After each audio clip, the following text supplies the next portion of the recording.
We start with the name of Almighty God, who's most beneficent, the most merciful. Dear student, will discuss about past paper and especially American literature. In American literature, I will teach you how to solve past paper. So it is around about 2014 paper that is we are going to discuss. जो हम discuss करने जा रहे हैं ये देखिएगा. सो Henry का क्या ओपिनियन था? What is the Henry opinion? ये उसके यानी ये मैंने डिफरेंट पास पेपर लिए हैं और उनसे मैंने कुछ आप लोगों के लिए चीजें की हैं. देखें जरा. फ्रेडरिक हेनरी को हमने पढ़ा, याद है आप? हेनरी क्या कहता है वार के बारे में? पहले उसका वार के बारे में क्या आइडिया था? वो वार को क्या समझता था? एक अम्यूजमेंट. ठीक है. और उसने ज्वाइन किया था वार को किसके लिए? वार क्या है? फन के लिए होती है. लेकिन लेटर उसको पता चला कि वार में तो लोग मारे जाते हैं, लोगों की टांगे कट जाती हैं, लोग डिस्ट्रॉय होते हैं, बम ब्लास्ट होते हैं, और फिर वो कैसे वो नर्स को लेके भाग जाता है. तो it mean that his idea what is Henrys opinion about. तो उसने ओपिनियन क्या दिया? लास्ट ओपिनियन वो क्या देता है कि वार is very dangerous, war kill people, war destroy people even lost their legs, people lost their life, and lot of people are killed. And he says that war is not good, it's not good for peace, and he say farewell to arms. तो इसीलिए वो कहता है farewell to arms. How does O'Neill symbolize hairs and eyes in his play Morning Become Electra? How does O'Neill symbolize the hairs and eyes in his play Morning Become Electra? वो किस तरह symbolize करता है hairs को और eyes को? So hairs and eyes are symbolized just like deception. ये hairs और eyes जो हैं ये क्या है? इसमें symbolize करती हैं deception को, धोखे को. Morning Become Electra के अंदर hairs or eyes, they are a kind of deceptions. So whatever you see is not reality. Reality is inner sight, not with the eyes, not with the outlook. How had Uncle David brought shame to the Menon's house? आपको मैंने बताया था कि जब हमने पढ़ा था मेनान house के लिए किस तरह से शेम लेकर आया था डेविड. एब मेनान के 2 बेटे थे. अब मेनान के कितने बेटे थे? मेनान खानदान था ना, जैसे अपने खानदान होते हैं, अपना एक नाम होता है. मेनान खानदान के उसमें कितने बेटे थे? एक था डेविड मेनान, दूसरे का नाम क्या था? एजरा मेनान. अब एजरा मेनान जो है वो प्योरिटन वैल्यू को मानता है. प्योरिटन का मतलब क्या बिलीव था?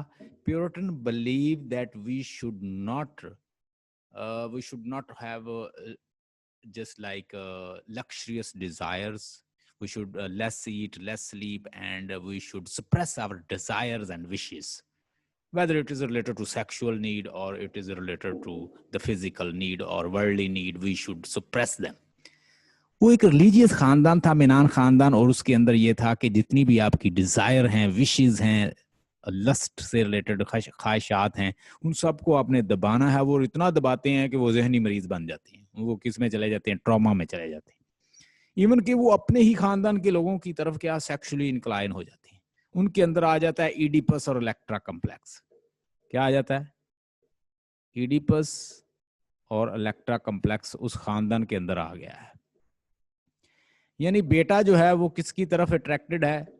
बेटा अट्रैक्टेड है अपनी मदर की तरफ, और मदर अट्रैक्टेड है किसकी तरफ? अपने सन की तरफ. अगर सन यानी माँ और बेटे का रिलेशन है, सिगमंड फ्राइड ने कहा कि when mother and son they are sexually inclined towards each other, it is known as क्या? Oedipus complex. But once female is attracted towards father, so especially daughter is toward father, and this relation will be known as electra complex. तो Electra और Oedipus complex दोनों इस एक psychological analysis से related novel है. अब मेनान के 2 बेटे थे. एक का नाम था एजरा मेनान, दूसरे का नाम था डेविड मेनान. डेविड मेनान जो है वो शराब पीता था, ड्रंकर्ड था, और वो थोड़ा सा क्या था? प्योरिटन वैल्यू से हट के काम करता था. मतलब एजरा मेनान भी वो मैरी ब्रंटम को पसंद करता था। एडम ब्रंट की जो मदर थी मैरी ब्रंटम, कैनेडियन नर्स थी, मैरी ब्रंटम को पसंद करता था, एजरा भी पसंद करता था, ये बड़ी खूबसूरत थी। लेकिन इसके साथ साथ डेविड भी पसंद करता है। लेकिन डेविड जैसे ही इसके साथ रिलेशन बनाता है तो वो इसके साथ फिजिकल हो जाता है। ये इससे डरता रहता है प्योरिटन वैल्यूज की वजह से, और अपने फादर के कस्टम और जितने भी रसूम और रिवाज थे उसको फॉलो करता है। अब ये मेन जो अब उसने क्वेश्चन किया वो कहता है कि how had uncles David brought the shame to the Menon house? Menon house के लिए डेविड किस तरह शेम लेकर आया? सिंस ये देखें, अब हमने इसका जवाब देखें। एक बात और आपको मैं क्वेश्चन अटेम्प्ट करने का तरीका बताता हूँ। जिस टेंस में वो क्वेश्चन पूछता है आपने उसी में जवाब देना है। मतलब वो आपसे पूछ रहा है पास्ट टेंस में, तो आपने उसका आंसर भी किस में देना है? पास्ट में। अब ये उसने आपसे किस में पूछा है? पास्ट में। तो वो क्या कह रहा है कि who had uncle David brought shame to the Menons? Uncle David brought shame to the Menon house because he married to the lowest class nurse. उसने लोवेस्ट क्लास नर्स से शादी जो कर ली और इलेजिटिमेट रिलेशन भी बना लिए, that was totally band by the प्योरिटन्स, जो कि प्योरिटन के लिए, प्योरिटेनिकल वैल्यू के लिए बहुत खिलाफ थे। They are against if somebody expressing the worldly desire, physical desire, lustful desires, or any desire that are related to sexual desire or lustful desires, or you got some physical desires and you share with somebody, it is totally banned in the Puritan values. तो Eugene O'Neill जो है वो आप कह लें कि वो star करता है कि किस तरह से ये प्योरिटन जो है एक दूसरे को के साथ ही सेक्सुअली अट्रैक्टेड हो जाते हैं। तो उनके ऊपर वो क्या कर रहा है? मॉक कर रहा है, हंस रहा है। ये लिख के प्ले। अगर the state the theme of the poems one self. अब ये उसका वाल्ट विटमैन की पोएम है, one self I sing, one self sing, यानी आई सिंग वन सेल्फ। अच्छा, आपने को मैंने बताया था कि वाल्ट विटमैन किस चीज का कायल था? वाल्ट विटमैन कायल था फ्रीडम का।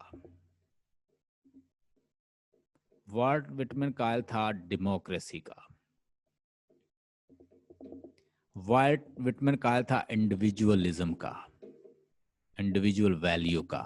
वाल्ट विटमैन कायल था फ्रीडम ऑफ इंक्वायरी का, फ्रीडम ऑफ स्पीच का, फ्रीडम ऑफ लिबर्टी का, डेमोक्रेसी का, डेमोक्रेटिक वैल्यूज का। अब यहाँ पे वो ये क्या कर रहा है? वो कहता है कि अगर मैं गाता हूं तो मैं अकेला कब गाता हूं भाई? देखें, एक ह्यूमन बीइंग जो है वो पार्ट है किसका? पूरी दुनिया का। ये वर्ड है ना, पूरी दुनिया, और पूरी दुनिया में पूरी ह्यूमैनिटी चले लगा लें, ये पूरी ह्यूमैनिटी का एक ह्यूमन पार्ट होता है। मतलब इस ह्यूमन बीइंग को जो चीज इसके साथ है वो दूसरे लोगों के साथ भी है। इसके दो हाथ हैं, इनके भी दो हाथ हैं, इसका एक सर है, इसका भी एक सर है। कहता है अगर मैं गाता हूं, अपनी बॉडी के लिए गाता हूं, या मैं एंजॉय करता हूं, तो मेरे साथ तुम भी एंजॉय करो ना। ये ह्यूमैनिटी जो है उसे भी खुश होना चाहिए। मैं खुश होता हूँ, मैं ह्यूमैनिटी का हिस्सा हूँ, ह्यूमैनिटी खुश हो।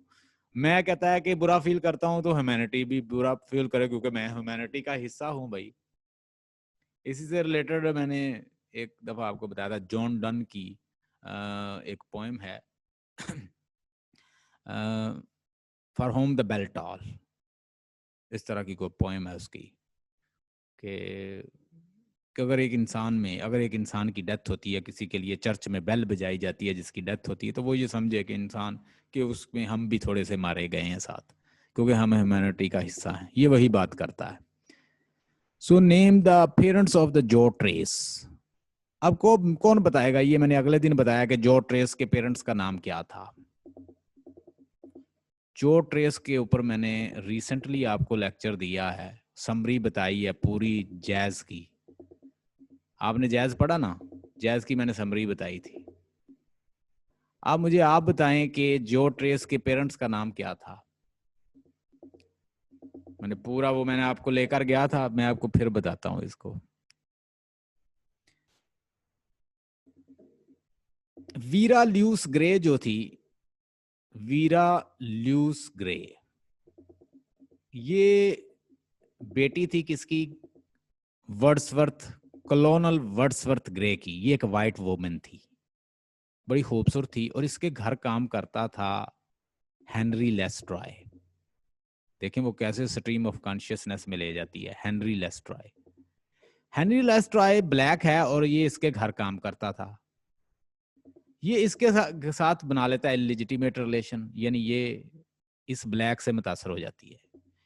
ये इसके साथ ये इसको प्रेग्नेंट कर देता है। जब ये प्रेग्नेंट होती है तो वर्ड्सवर्थ ग्रे को पता चलता है तो हम तो वाइट हैं, ये ब्लैक है, अब ये बच्चा मिक्स रेस का लेकर आएगी। वो उसे पैसे देता है और ट्रू बैली को साथ भेजता है जो कि वो वॉलेट की होती है, और वो उसको साथ भेजता है। वो कहता है कि भाई इसे ले जाओ और ये कहीं दूर ले जाओ। वो हार्लेम कोई इलाका है, उधर ले जाते हैं। अब इससे एक बच्चा पैदा होता है मिक्स्ड रेस का, उसके बाल बड़े गोल्डन से और अजीबोगरीब किस्म की रेस का बच्चा पैदा हुआ। उसका नाम क्या था? गोल्डन ग्रे उसका नाम रखा गया। क्या नाम था उसका? Golden grey. जब गोल्डन ग्रे इससे पैदा हुआ तो वो उसके लोग मजाक करते, गोल्डन ग्रे अजीबोगरीब किस्म का। अब इससे पूछा, कहता मेरा बाप कौन है, मुझे बताओ, किसके साथ तुम्हारे लेजिटिमेट रिलेशन थे, बताओ। वो उसे फिर बताती है तंग आके, तुम्हारा बाप जो है हेनरी लेस्ट्रॉय है। ये गुस्से से निकलता है कि मुझे क्यों पैदा किया है। ये कहता है मैं अपने बाप को कत्ल करूंगा। ये रास्ते में देखता है तो एक वाइल्ड वोमैन जो होती है ना, वो बेचारी चीख रही होती है सर्दी से। ये इसे तरस आ जाता है, ये इसे पकड़ता है और इसे अपने बाप के कॉटेज पे ले जाता है। यहाँ पे ये प्रेग्नेंट होती है, पहले से ही प्रेग्नेंट होती है, तो ये बच्चे को जन्म देती है। उस बच्चे का नाम होता है जो ट्रेस। तो जो बेसिकली बेटा है किसका? वाइल्ड का। और उसको पाला किसने है? गोल्डन ग्रे और हेनरी लेस्ट्रॉय ने मिलके। तो कौन पेरेंट हुए उसके? ये वाइल्ड वोमन, उसकी ये वालदा है।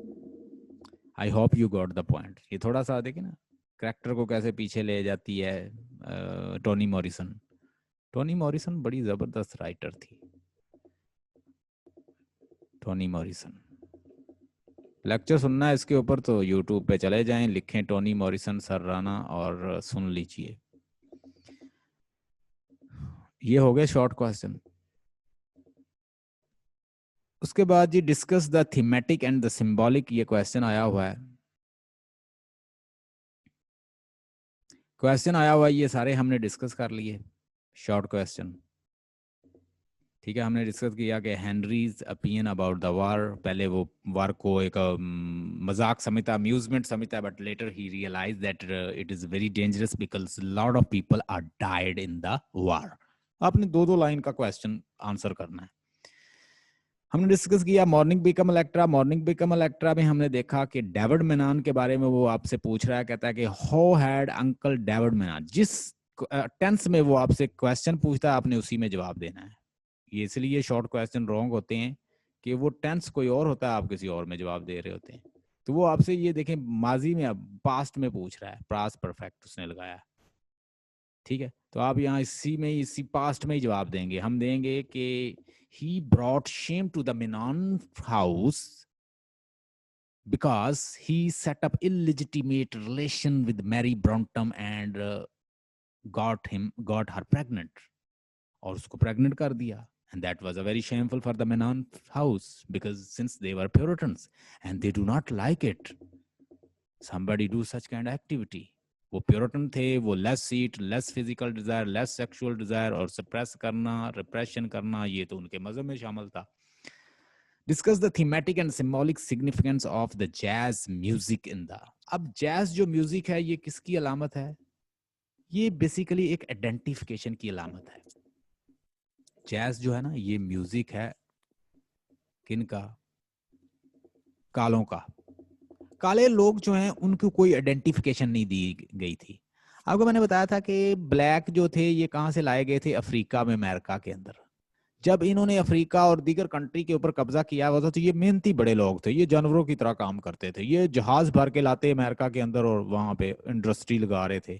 इंग्लिश पीपल कहाँ? अमेरिका के अंदर। और इन्होंने कब्जा किया अमेरिका के अंदर, तो इतने ब्लैक हो गए कि वो सारे जो हैं वो उनकी नस्लें आगे बढ़ती गई। ये क्या करते ब्लैक, उनकी फीमेल जो अच्छी होती ब्लैक की उसको सेक्स स्लेव बना लेते। और इनकी ये चूंकि कारोबारी बंदे थे, ये अपने कारोबार में लगे रहते, तो इनकी जो फीमेल थी वो ब्लैक के साथ रिलेशन बना लेती। अभी इसके अंदर उसने मिसाल भी दी, जैज के अंदर गोल्डन ग्रे पैदा हुआ और वो बहुत सारी मिक्स रेस फिर बन गई, मतलब बहुत सारे कुछ काले गोरे गोल्डन ग्रे टाइप इस तरह के बंदे पैदा होने शुरू हो गए। और बाजुकात मिसफिट पीपल भी उनको कहते हैं कि ये मिसफिट हमारी सोसाइटी में, वो क्या फिर इतने पैदा हो गए बच्चे कि वो वहां पे एडजस्ट नहीं हो सकते थे, फिर ये जहाज भर भर के उनको अफ्रीका भी भेजते रहे। अब इस जैज का एक जैज की आइडेंटिफिकेशन है, ये कालो ने खुद क्रिएट किया है। ये म्यूजिक है उनका। ये म्यूजिक किसकी अलामत है? डिप्राइव्डनेस की। ये किसकी? सैडनेस की। ये किसकी अलामत है? एक आइडेंटिफिकेशन है। ये किसकी अलामत है कि जब जैज बजता है म्यूजिक, तो that shows that the people are sad, people are deprived, people are being killed, people don't have proper kind of facilities, even they are being killed and nobody is taking to the hospital. Look how they are living within the black community. Black community में किस तरह लोग रह रहे हैं, आपने उठा के इंसिडेंट जो हैं वो आपने एक्सप्लेन करने हैं जैज के अंदर। जैज की समरी मैंने बड़ी अच्छी से एक्सप्लेन की हुई है, चले जाएं यूट्यूब के ऊपर लिखें jazz by Toni Morrison sir, Rana recently lecture दिया है बड़ा जबरदस्त से, सुने उसी की समरी को से उठा के चीजें लगाएं। आपकी बुक्स भी हैं, उधर से भी डाटा लें और इसके अंदर इसके बताएं कि थीम इसके अंदर क्या थीम है, थीमेटिक एंड द सिंबॉलिक, यानी जैज के अंदर कैसे वो थीम उसके मिलते हैं। थीम इसके अंदर क्या है? लव का है। थीम इसके अंदर क्या है? हेट का है। थीम इसके अंदर क्या है? डिप्राइव्डनेस का है कि काले किस तरह से डिप्राइव्ड नेशन है। थीम इसके अंदर हम क्या देखते हैं? और जेलसी का थीम है। जेलसी किसके अंदर देखते हैं हम? जरा गौर से देखें कि जो है जो ट्रेस क्यों जेलस है? जो ट्रेस इसलिए जेलस है भाई, जो ट्रेस मोहब्बत करता है डॉर्कस से, ठीक है, और वो अब एक्टन नामी कोई और बंदा है, लड़का है, उसके साथ रिलेशन मरासम बनाए हुए है, तो ये बर्दाश्त नहीं करता कि कहता कि तुम बाल पार्टी में नहीं जाओगी नाचने के लिए उसके। ये नहीं कहती मैं वो ये बूढ़ा था इससे तंग, ये 50+ था, ये यंग लड़की थी, ये नए दोस्त बनाना चाहती है, ये इससे तंग आ गई थी। पहले तो ये गिफ्ट लेती रही, अब फिर उसके बाद ये क्या करता है, ये उसको कत्ल कर देता है। जब कत्ल कर देता है तो आप देखते हैं कि यहाँ पुलिस भी नहीं आती, जो ट्रेस को कोई पकड़ता भी नहीं है। कितनी डिप्राइव्ड लोग हैं भाई, किस सर्दी में रह रहे। तो ये सारी चीजें, म्यूजिक भी साथ बाज रहा है, मतलब पीछे बाल पार्टी चल रही है, जैज म्यूजिक चल रहा है, साथ साथ वो डेथ, ये सारी उसने उसको कंबाइंड करके दिखाया आपको। Discuss the Frederic Henry as a typical Hemingway heroes. अब हेमिंगवे के जितने भी नावल पढ़ लेना, सन आल्सो राइजेस, मैंने सारों के ऊपर ही लेक्चर दिए, सन आल्सो राइजेस, ठीक है। फिर इसका आप ले लें कि फेयरवेल टू आर्म्स, चंगों को खुदा हाफिज, for whom the bell toll, for whom the bell toll, ये हमने पढ़ा। तो इसके मतलब इसके पता नहीं चलता कि कौन सा किसका हीरो कौन सा है। वो सारे हीरो ये एक तरह से टिपिकल हीरो हैं, किसके लिए वार पे जाते हैं, वार के लिए लड़ते हैं। आप इस पे वो सारे जो हीरो हैं 2-3 पढ़ लें, सारे मेरे लेक्चर मौजूद हैं, और उनको अच्छी तरह पॉइंट लिख लें उनके, और उनको ही डिस्कस कर दें। टिपिकल हीरो कि उसके टिपिकल हीरो क्या होते हैं? वार से रिलेटेड होते हैं, ठीक है, बड़े रेजुलेट होते हैं, पक्के। कहता है कि man can be destroyed but can never ever be defeated, Hemingway said. इंसान को आप तबाह बर्बाद कर सकते हैं लेकिन उसे डिफीट तो नहीं कर सकते। तो वार से रिलेटेड होते हैं, बड़े कांस्टेंट होते हैं, बड़े रेजोल्यूट होते हैं, बड़े पक्के होते हैं और स्टेड फास्ट होते हैं, और वो अपनी फेट के साथ लड़ते हैं, ठीक है, हीरो। और डेस्टिनेशन को हासिल करने की कोशिश करते हैं, और मोस्टली जो है कोई ना कोई वार, कोई एक्सपेडिशन, कोई मुहिम जोई करते हैं, बड़ी बड़ी मुहिमात को वो सरंजाम देने की कोशिश करते हैं, और ज्यादातर बैकग्राउंड में वार ही रखता है। सिविल वार कोई ले लेगा, मतलब वर्ल्ड वार 1 ले लेगा, वर्ल्ड वार 2 ले लेगा, कोई वार जो है उसको लेके उसको डिस्कस कर देता है। ये है फ्रेडरिक हेनरी एक फ्रेडरिक हेनरिक भी एक क्या है, टिपिकल हीरो है। फ्रेडरिक हेनरी की वो क्या है, फ्रेडरिक हेनरी एक मतलब इटली के अंदर एक स्टूडेंट है और उसे पता चला है कि लड़ाई शुरू हो गई है। मतलब इटली की लड़ाई शुरू हो चुकी है, इटली लड़ रहा है जर्मनी के साथ, और इस लड़ाई के अंदर अब होता यूं है कि फ्रेडरिक हेनरी एक अमेरिकन है और ये इटली इटालियन फोर्सेस का साथ दे रहे हैं, अमेरिकन जो है जर्मनी के खिलाफ। अब जर्मन फोर्सेस बड़ी बड़ी टॉप की फोर्सेस थी उस वक्त, लड़ाई चल रही है। और फिर इसके साथ जितने भी टिपिकल हीरो, इनको एक नर्स मिलती है अक्सर। ये हेमिंगवे को खुद भी मिली थी, एक नर्स से प्यार हुआ था। तो यहाँ पे जो नर्स मिलती है उसका नाम क्या, कैथराइन बार्कले। क्या नाम है उसका, कैथराइन बार्कले। उसको एक लड़की मिलती है नर्स, और उससे उसको प्यार हो जाता है, और फिर वो अक्सर उसके पास हॉस्पिटल में ये एडमिट हो जाता है। वो रात को इसके पास आ जाती, and they both enjoyed night. वहां पे एक डॉक्टर रिनाल्डी होता है जो कि इसका रूममेट होता है, वो इंट्रोड्यूस करवाता है इस नर्स से। इस नर्स के साथ ये इतना इन्वॉल्व होता है कि लेटर इसको जब जंग पे जाना पड़ता है तो ये इसका दिल नहीं कर रहा अब जंग पे जाने को। अल्टीमेटली उस वक्त फोर्सेस इतनी घबराई हुई थी कि वो एक दूसरे को ही मार रहे थे, और ये भी कोई एक साथी को मार देता है, अपनी ही फोर्स, इटालियन फोर्स के लोगों को। उसके बाद इटालियन फोर्सेस इसके पीछे लग जाती हैं, ये बार्कले को भगा के स्विट्जरलैंड ले जाता है। और वहां पे वो बच्चे को, वो प्रेग्नेंट थी, चूंकि ये पहले इलेजिटिमेट रिलेशन में था और वो प्रेग्नेंट थी। वहां पे वो कैथरीन बार्कले वहां पे क्या हो जाती है, प्रेग्नेंट है, और उसका जो टाइम है डिलीवरी का, उस दौरान उसकी डेथ हो जाती है। और ये मायूस जो है अपने कमरे की तरफ लौट रहा है, रूम की तरफ, और वहां पे ये नावल खत्म हो जाता है। Discuss Frederic Henry as a typical hero. आपने इसको साबित करना है, उसकी पूरी समरी उस हीरो से रिलेटेड जो जो पॉइंट है वो लिख देंगे, आपका क्वेश्चन बन जाएगा। Discuss the significance of the title of the play the crucible. याद करें मैंने क्रूसिबल से रिलेटेड आपको क्या बताया था। कोई बात, कोई चीज भी, कुरातुलैन, ऐसा क्वेश्चन कोई भी नहीं होगा जो बाहर, जो मैंने पॉइंट बताए हैं उससे इधर उधर आ जाए, वही आएंगे जो मैंने बताए। तो अब देखिए, discuss the significant title of the play. हमने इस टाइटल को डिस्कस करना है। पहली तो बात यह है, क्रूसिबल का मतलब क्या होता है, हमने ये बताना है कि what is the meaning of the crucible. आप देखेंगे क्वेश्चन बने हुए हैं आपकी बुक्स के ऊपर भी। क्रूसिबल का मतलब होता है सीवियर और हार्श किस्म का एक ट्रायल, किसी का टेस्ट लेना, ट्रायल करना, इम्तिहान लेना। ये कोर्ट का भी हो सकता है, कोर्ट के थ्रू आपकी प्रोसीडिंग चले, ठीक है। ये आपकी किसी हियरिंग भी हो सकती है। और ये फिर इसका और मतलब है क्रूसिबल का कि एक मेटल हो और उसे भट्टी के ऊपर पकाया जाए, और उस पे से प्योर जो है चीज वो निकल कर सामने आ जाए, उसे भी क्रूसिबल कहते हैं। इन सारे लफ्जों को, टाइटल को एक्सप्लेन करें और रिलेट करें स्टोरी के साथ।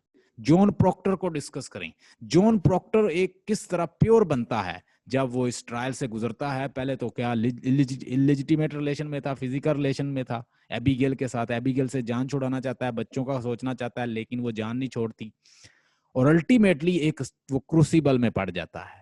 आपने एक्सप्लेन करना है पूरी हीरो की स्टोरी को, एक्सप्लेन कर दें और उसी का क्रूसिबल बता दें। पहले उस टाइटल को एक्सप्लेन करें, उसको रिलेट करें किसके साथ, स्टोरी के साथ, प्ले के साथ, क्रूसिबल के साथ। Discuss mourning become Electra as a modern tragedy. हाँ जी, कौन बताएगा मॉडर्न? एंशियंट ट्रेजेडी पूछ ले तो फिर एगमेम्नान को डिस्कस करना है। किसको? एगमेम्नान भी मैंने डिस्कस किया है। ट्रायोलॉजी की फॉर्म में वो अक्सर लिखा जाता था प्ले, जैसे होम कमिंग है, हंटिंग है और हांटेड है। कितने इसके पार्ट्स हैं इसके भी? पहला, दूसरा, तीसरा। होम कमिंग, एजरा मेनान 10 साल की जंग से आया है। फिर वो हंट होता है, मतलब एडम को हंट करता है आरुन। फिर उसको हांट, हांट किसको हो रही है? उसको रूहें हांट, हांट किसको कर रही हैं? अब ड्रा किसको रही हैं? लवीनिया को। लवीनिया कहती है मेरी वजह से सारे मरे हैं। लें जी, मॉडर्न ट्रेजेडी क्या होती है कि पुरानी ट्रेजेडी में तो ये होता था ना कि लड़ाई होती थी, फाइटिंग होती थी, मतलब 10 साल की जंग पे। अब ये थोड़ा सा उसको उसने क्या कर दिया मॉडर्न, और ये माइंड की, ये जो माइंड का एनालिसिस दिखाया गया ना, इसकी वजह से ये मॉडर्न ट्रेजेडी बन गई है। माइंड का एनालिसिस है ना, इसको कहते हैं साइको एनालिसिस, इसीलिए इसको ये एक मॉडर्न ट्रेजेडी बन गई। उसने पुरानी चीजों को थोड़ा सा री इंटरप्रिटेशन के साथ पेश किया है। अच्छा जी, कितने लोग ज्वाइन किए हुए हैं हमें? 4। उसके बाद g discuss mourning become Electra as a modern tragedy हो गया।